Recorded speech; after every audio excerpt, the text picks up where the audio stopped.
A copy of the reading up here in the pulpit, just in case I forgot mine. I actually do that every Sunday, Jim.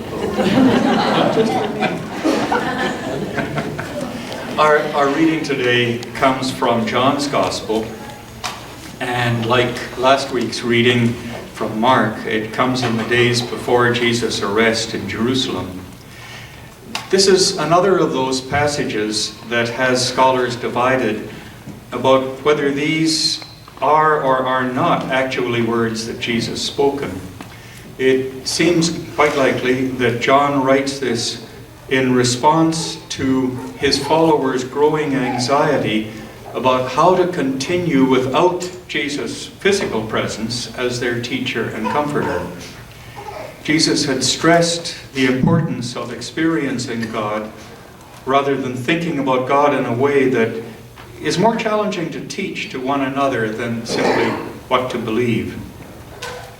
And so in this passage, John first assures his audience that God was incarnate in Jesus, and then goes on to say that every person can find comfort and peace in knowing that the Spirit of God is also in each one of us. There's an intention here to help the followers both then and now to understand that God is still with us. As our creed says, we are not alone.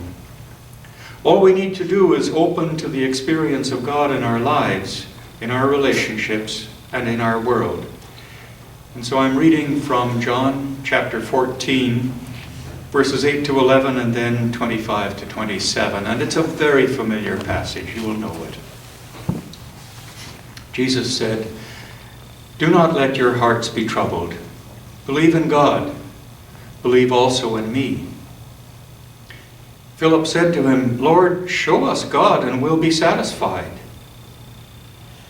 Jesus said to him, "Have I been with you all this time, Philip, and you still do not know me?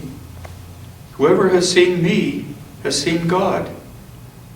How can you say, 'Show us God'? Do you not believe that I am in God and God is in me? The words that I say to you, I do not speak on my own, but God who dwells in me guides my actions. Believe me that I am in God and God is in me. But if you do not, then believe me because of my actions in the world." And then Jesus said to them, "I have said these things to you while I am still with you. But the Holy Spirit, whom God will send in my name, will teach you everything and remind you of all that I have said to you.